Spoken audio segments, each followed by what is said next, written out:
What's up everyone, Max Tech Toy Box here doing a video review of the Kospet Prime. Okay, so I've been using this watch for a little while and I think I'm ready to go ahead and share my thoughts with you guys. First things first, there's been a lot of trolls in the comments, especially on my Pixel 4 XL review. I don't know why. I mean, I guess you got Apple fans and you got Android fans. It is what it is. At the end of the day, I'm not getting paid to do these reviews by any company. These are just opinions expressed by me. I buy these products, I review them, and I post them online so that I can give consumers a chance to make an informed decision. So I put my opinion. Obviously, there's some sort of bias in any sort of review that you do, and I put it out there on the internet so that you guys can check it out, and that way you guys can make an informed decision to see if you want to purchase a device. If you want to purchase a device after seeing my review, that's that is good. That's what I'm here. That's what I'm there for. If you don't want to purchase a device after you see my review, it's the same thing. That's what I'm there for. So then you guys don't have to go through sort of some of the ups and downs and some of the negative aspects of the device yourselves. It's the whole purpose of the review. So if you guys like something about a device and you feel like I may be bashing it, that's fine. Leave the comments below. But I just want you guys to know that I'm not doing this for any other recognition besides just trying to help people out. So I mean, there's no reason for you guys to troll my comments like that. But internet is undefeated, so do as you will.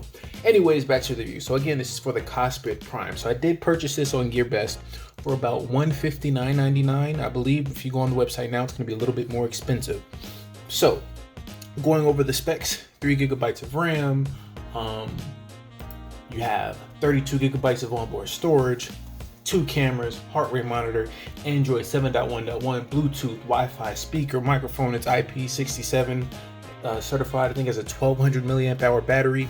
I stand corrected. I said this was the largest battery in a Android smartwatch, and I'm wrong. I think it's the LMFT9 or something like that. Somebody posted it in my comments and corrected me. That one actually has a larger battery. But this is one of the larger batteries available in an Android smartwatch.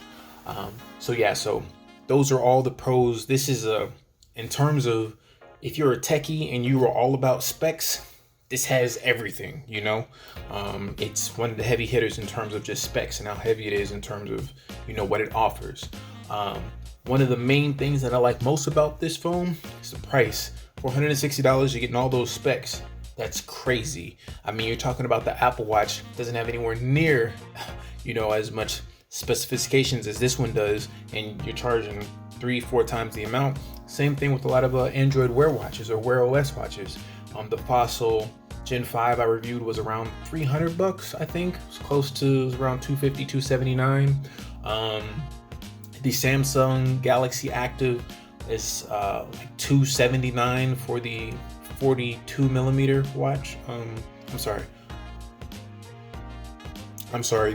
So it's $279.99 for the 40 millimeter and then $299 for the 44 millimeter. So like I said, this is about half the price and it has much more higher end specs. It also has that ceramic bezel on the outside, which makes it a really nice looking watch. I did get complimented while wearing this. It's such a huge big face. If you're a fan of big face watches and larger sizes like me, I'm a guy and I have fairly large hands and wrists. Now it makes every other device that I wear on my wrist seem so much smaller. So I really like big face watches, and so at this price point, it's like, how can you pass it up, really? Okay. Moving on, something else. Like I said, I like the look, I like the price, I like the high-end specs. Also, this can be used as a standalone watch, so you don't have to have it tethered to a smartphone, which is a plus. You can pop in a little SIM card. So this is the proprietary charging dock here that I have it on. You can take these screws out here and pop in a SIM card if you want to, so you can make and receive phone and voice calls, text messages, things of that nature. That is the heart rate monitor on the back there that I don't think I even mentioned when I did my unboxing. So like I said, standalone device, that's pretty cool. It doesn't have to be tethered, and because this is Android 7.1.1, you can upload Android apps directly onto the watch. So it does come with a Play Store as well. So really quickly, let me just go ahead and give you guys a walkthrough. So this is the main screen of the device, right? If you wanted to change the watch face, you simply, first you can't get a notification, hold it down there, and then you can swipe through. You also can change the watch faces from the We Watch 2 application that syncs up with it. So you can change it from there again, so you can scroll through all of these. It's pretty a decent amount of watch faces to choose from. And then if there was still more that you wanted, you just tap this and it'll actually load because this is connected to my Wi-Fi. So you could download more if you wanted to. So let me see really quickly. I wanted to download, oh, looks hot. It's still loading out at the bottom so you can see. Let's just say I wanted to download that one. Sorry. The screen is sort of washing it out from where I'm standing. It's really bright. So you just tap this and it should download. Yeah, items downloading. And then you can set it after it has downloaded. Okay, we'll just go ahead and I think I already have this one, but I'll just set that one. So that's how you change the watch faces. Let's go back. So this is your basically your home button. This will take you back to your home screen, and well, sort of. And then, so this is your watch face, and then this will turn off the display as well. This is just your simple back button. So if you're anywhere within an application, it will just continue to, it'll just go back to the previous screen. So like this, so go to settings, sound. Sorry, I'm doing this from behind the camera, so it's a little bit tough. Hit back. Just goes back to the previous screen, as you guys see. So like I said, okay, so this is the main home screen. Whenever you get notifications, you'll just slide over like that to the right. Now as you scroll down this way, and then up here you have your weather that updates. Music, if you had it, you can press play. This will close all applications in the background, so it's handy. Then these are your quick toggles to turn on night mode, to turn up or down the brightness, to turn on Wi-Fi, turn off Bluetooth, all of the toggles that you see here. And then this here, if you had a SIM card, it would tell you if you're connected or if you're connected to your phone as well, and battery percentage, obviously. Swiping over to the right here, these are your settings and applications. So you scroll up like this. And like I said, this does run Android 7.1.1, so it means you can download apps directly from the Play Store. So that's what the Play Store looks like. And then if you wanted to, so this does come square, but if you wanted to make it full circle, you touch those two buttons. Oops. Sorry. So you touch down it again. Let's see. Doing it from behind. So you touch both of those buttons. Now this does not want to work, guys. Hold it down for a second, sorry. Then you tap that up there, and that will turn on basically circular mode for you to view the applications. This brings up where you can turn off the device, restart the device, of course, power serve, recent tasks, and then you just tap that to go back. So now you see it's more of the circular face, so it fills up the whole screen. Now, not all applications from Android Wear will work on this. I'm sorry, from Wear, I keep on saying Wear, from Android 7.1.1, okay? And you will actually have to do this quite a bit because as you can see, you can't really search here. I can tap on that, and that will pop up, but you can't. To me, the best way to type on this is through voice input. So let's do like, what do we want to look for? Think of an application. MyFitnessPal.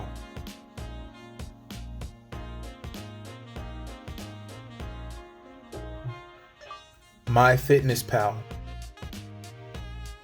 Okay, it's not working. That's a first. MyFitnessPal. Okay, I think it maybe had to do with it being connected to that, so the speaker was covered. So if wanted to, you could just go ahead and install that, okay? And I do think the best way to operate or to download applications instead of, or even just responding to notifications and things of that nature is through your voice on this. Typing on the screen is not that pleasant, okay? So like I said, and this will just go back. And for a lot of applications, like I said, you will have to constantly switch in between the sort of square look versus the circular look. Okay, so like I said, it's running your standard Android. So we can go back, just look at these other notification. I'm sorry, look at these other applications that I have on here. So it does have maps. So that's sort of some of the basics. Okay, another thing that I do like about it is since this does have a front-facing camera, you can actually make video calls through Google. I mean, through Google Duo, which is pretty cool. That's like some James Bond type stuff right there. Like being able to talk to your watch is already, you know, sort of futuristic, but then pulling out your watch and making a video call and talking with someone, that's boss. For that feature alone, I would almost recommend this watch, especially for $150. Pay $150 just for you to be able to have a video chat with somebody through your watch. That's pretty balling. I mean, you look like you on some next level type stuff at that point in time. All right. So those are all the pros that I have for this watch. Now, cons. Unfortunately, there is a rather longer list of cons. Now, you got to keep in mind, when I'm doing this review, I'm reviewing it so that, for people like my mom, if she wanted to purchase this watch, or my dad or my sisters, thinking from their vantage point, their standpoint, would they be able to purchase this? If you don't fall into that line, because I figure that they're all average consumers, and you are more of a techie, then for sure I could easily recommend this watch to you, because there's going to be a lot of tinkering that you have to do.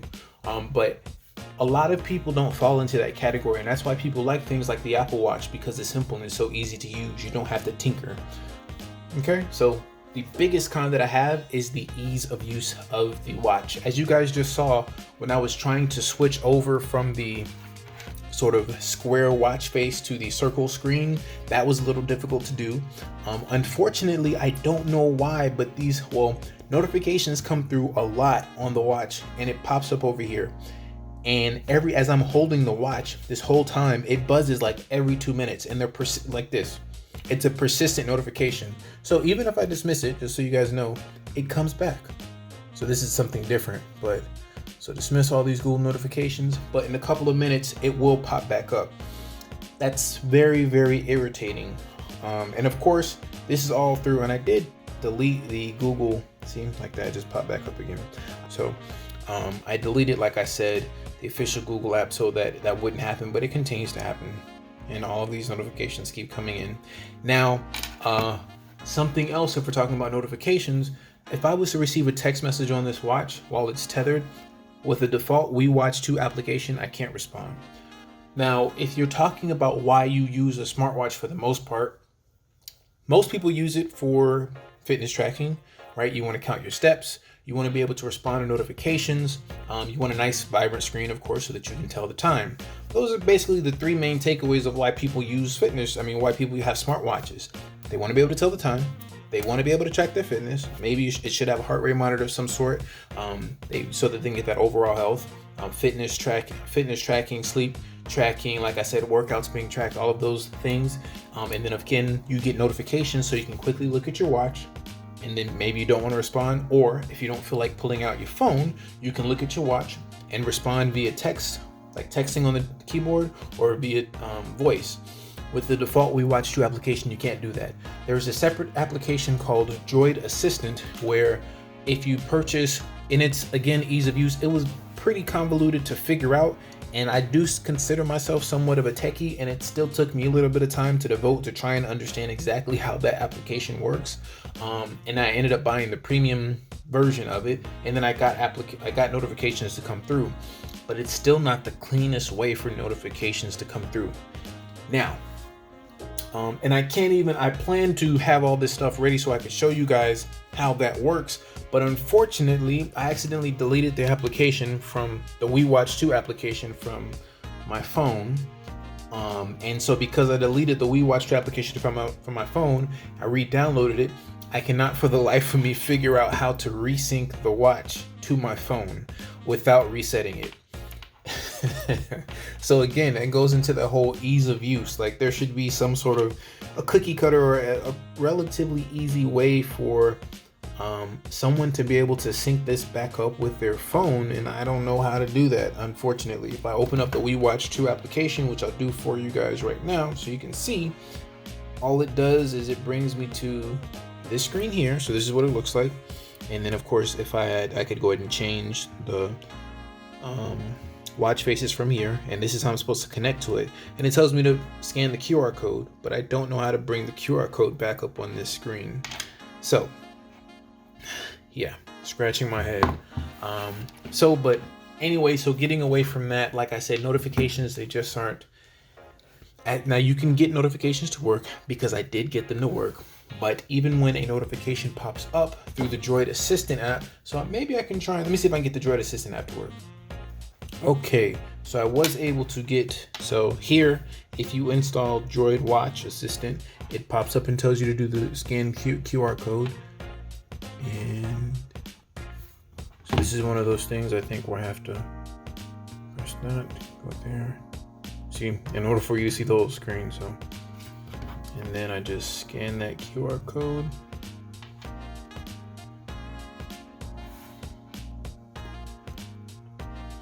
Tempting to, so let's, oops, so it went through. Okay, so it is connected.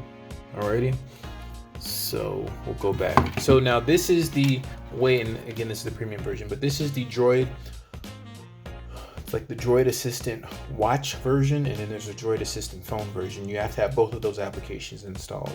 So this is now how you would be able to receive notifications on your watch. So let's say if someone would have text me, I want to make sure I don't put anything on blast here. But so I have text messages here. Let me see if I can do this and I can respond. Okay, so so now I can actually respond with my voice, okay? Which is cool. And Google, as we all know, Google's voice to text is amazing. So that means that you're going to have great voice to text. You also have quick answers, emojis, and then if you wanted to pull out the keyboard, you could. And because it's, like I said, it runs full-fledged Android, you can download the Gboard, which is cool. Which is what I do have on here. Unfortunately, if I was to respond, because I already responded to these, so let me just say, that's awesome, period. Let me know how things go later, exclamation mark. So I could reply, and it will send. Error in response notification does not seem to exist. Oh, okay, that's because, well, that's fine. But anyways, with all of these messages that I have here, as you guys see, there's quite a bit of messages, okay? I don't know why that last one didn't go through, but whatever, there's quite a bit of messages. So I have responded to a lot of these messages. Unfortunately, you have to clear them all. And you have to clear them like individually as well. So if you respond to a message, it doesn't automatically clear it out. You have to manually clear it. So that's a lot of work to do. And yeah, so like I said, it all goes down to ease of use. But if you want to be able to respond to notifications, you definitely can, and you can do that with the Watch Droid Assistant application. There's one, like I said, for the phone and one for the watch. Moving on, so notifications we already got the timepiece, the look, the time, changing the watch faces, cool. So it checks those marks. So now the next aspect is fitness tracking. The fitness tracker on here, the heart rate monitor, is not the best. If you're your average person, I will admit it might be more than enough for you. If you like to have all of your data aggregated to a certain spot, like you use Google Fit, Samsung Health, or anything like that, or even because this does pair with Apple Health, you can't use their standalone workout application because that data is not going to sync up with any of those services. But because it does run Android, right, that means that we can download a third-party application and manage workouts. So because I want to get the most accurate fitness data I can, I like to pair a Bluetooth heart rate monitor to my device, so that I know exactly, calories burned, things of that nature. So, and you can do this with this. So with the Strava application, you can do it, and so can you with Edmundo, okay? Now, the problem is if you're using this as standalone for Edmundo, either one of those, it doesn't really matter, and you're also listening to music. So another plus I will go and point out, because it runs Android, I can download YouTube music directly on here. And with Wear OS, that's the future of music through Google, and for whatever reason it's still running Google Play Music, so tangent over. But anyways, you can download YouTube music and any other music streaming application that you want to use, which is cool, okay? And that's where a lot of other fitness trackers and smartwatches fail. There's only like one that you can use. So with Apple, you can only use Apple Music pretty much. There is Spotify, but it's clunky, it's not the best. Samsung, you can use Spotify and nothing else. Wear OS, you can use Google Play Music and nothing else. You can use Pandora for those services as well, but Pandora is not as good as Spotify Apple Music, or Google Play Music, YouTube Music. It would be nice if you could just use all of those applications for whichever streaming service you have on whatever device you have. But I'll go ahead and leave that. That's another tangent for another day. But so anyways, the point of what I'm trying to say is, if you pair headphones to this to listen to music while working out, you can do that, and you can also pair a Bluetooth heart rate monitor at the same time. It's just really clunky. Sometimes the two devices don't want to pair at the same time, so you have to constantly sort of reset and reconnect for you to get it to work. I have got it to work, and I've done workouts on the device, like I said, but it's just clunky. It doesn't work as it should. It's not super simple and seamless. So I'll show you guys the Edmundo app on here,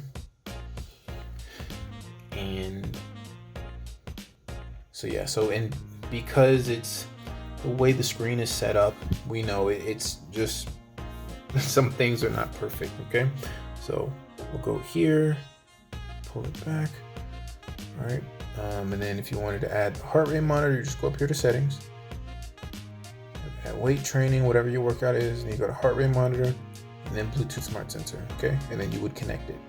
All right, and then of course, and then let's say if you wanted to connect it, and this does have a speaker, so that means you can just play music like normal if you wanted to. So I can go ahead and go over to YouTube Music after I had that connected, and I have it up here, and I could play some music from YouTube Music, which is cool. And you can play it, like I said, through the speakerphone, because it doesn't require, I mean, it has a speaker, so, and the speaker's okay. It's not like,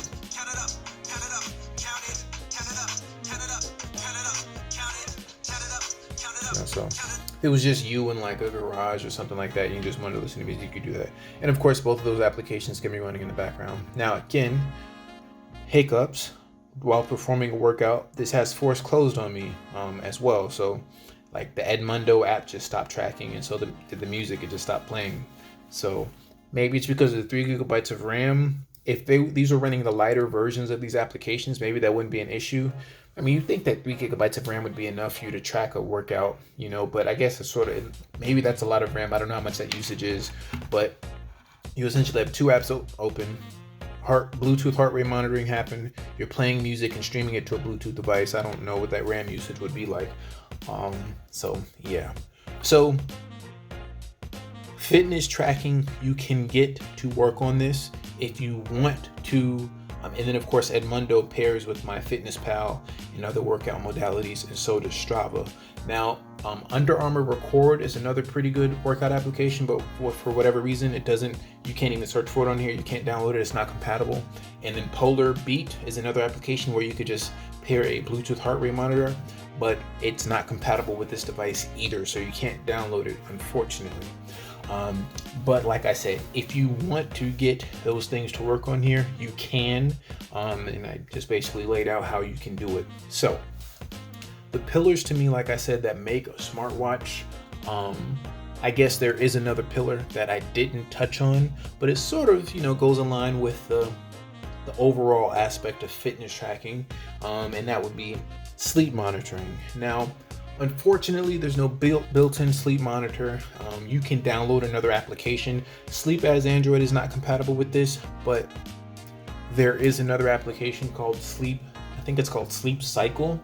But it's not a real sleep monitor so you can run it on your watch, but it's not really useful. So there's no heart rate monitoring going on at all.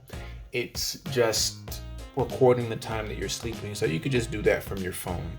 So if you want to get true sleep monitoring with like heart rate monitoring and things of that nature, you can't get that with this, unfortunately. So we've almost gotten everything that we could. Like I really been trying to do as much as I could with this watch, and like it's a lot of tinkering to get everything to work, like I said. But now going on over, you may not even be able to get to that point because of this other thing that's sort of a con. It's a drawback. That's the battery life.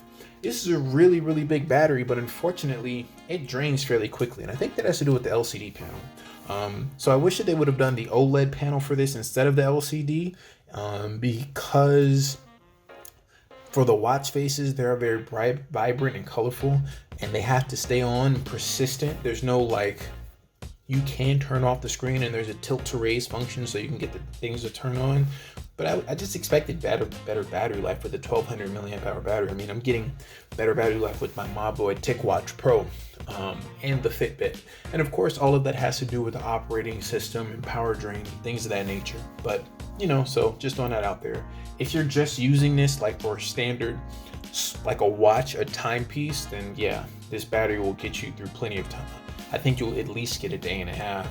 I don't think that with you having the screen on persistently, but with you using the tilt to wake feature, I do think you can get like through a day and a half, maybe a couple of days with the battery. But it's not that encouraging.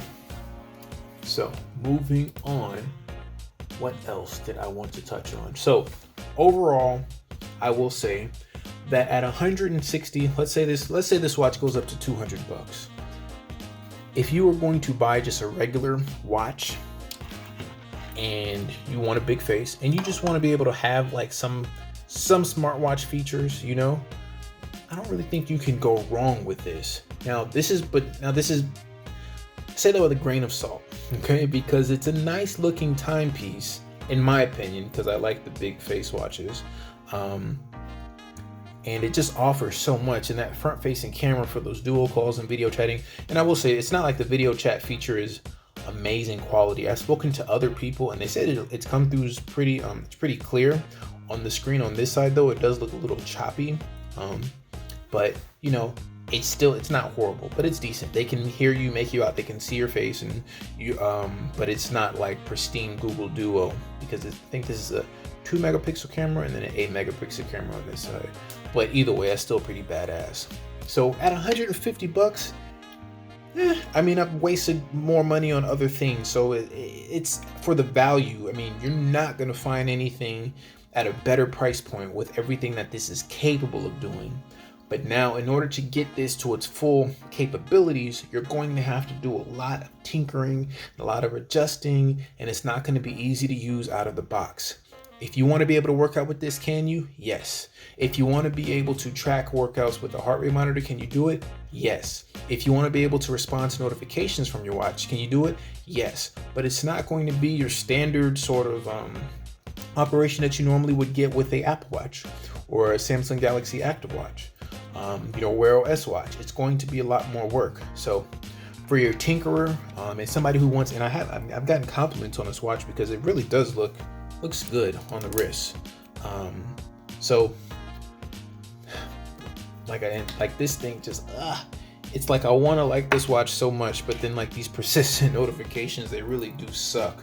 And that's something. So I did say that you get these persistent notifications, and I may have said it earlier that if I'm like navigating on my phone, like on Google Maps, this will just keep buzzing and buzzing and buzzing. Like it literally is just vibrating the whole time if I'm using Google Maps, because these notifications are persistent, and that is so annoying. And that leads me to another con. A lot of the stuff that I've been doing, like the tinkering, has been trial and error. There's really no information out there about what exactly you can and can't do with these watches, which is unfortunate. I imagine that the community would be a little bit stronger, but then again, I was looking primarily for the Kospet Prime. I wasn't looking for other Android 7.1 watches.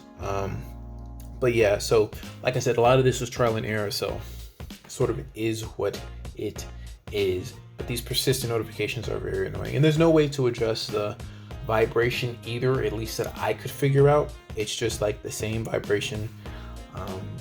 So yeah, so this is Max Tech Toy Box. Hope you guys enjoyed this video review. If you fast forwarded just to the end, you want to know what I recommend this watch to people. For your average consumer, no. For your Android nerd geek, which is, I fall in that line. For your techie, yeah. I mean, like I said, we've wasted 150, 200 bucks on other things that, weren't as cool. And like I said, the prospect of the capabilities of this watch, I believe, outweigh the cons, because you will be, especially with updates, you should be able to do a little bit more. Now, it would be very cool if, and I'm going to go on a rant. So that's the end of the review if you guys want to stop it, but I guess I'm going to go on a little mini rant now. If Kospet, the company behind this, they made this hardware and they just made it compatible with Wear OS, because Wear OS in and of itself isn't horrible. The problem with Wear OS is that when you have very low or bad RAM management, like you got half a gigabyte of RAM, things get really, really slow. With 1 gigabyte of RAM, the Fossil Gen 5 was smooth. The Mobvoi TicWatch was crazy smooth and fast. With 3 gigs, I can only imagine. I don't know if Wear OS is, it shouldn't be because it's still Android. There's no, I don't believe there's any licensing agreement with Wear, and that'd be cool if they just released this with Wear OS. Like with this hardware, man, that would be badass. Because Wear OS is good as a, or at least after using this, I realized that Wear OS is a lot better than, you know, I have said that it is. I do think, yeah, I'll just leave it at that. So it'd be cool if they did that, and if they still met this price point, that'd be even cooler. So, persist notifications. This is Max Tech Toy Box signing off. Hope you guys enjoyed the video review. Like, comment, subscribe. If you guys have any questions, please leave them down below. And I will see you guys in the next video. Peace.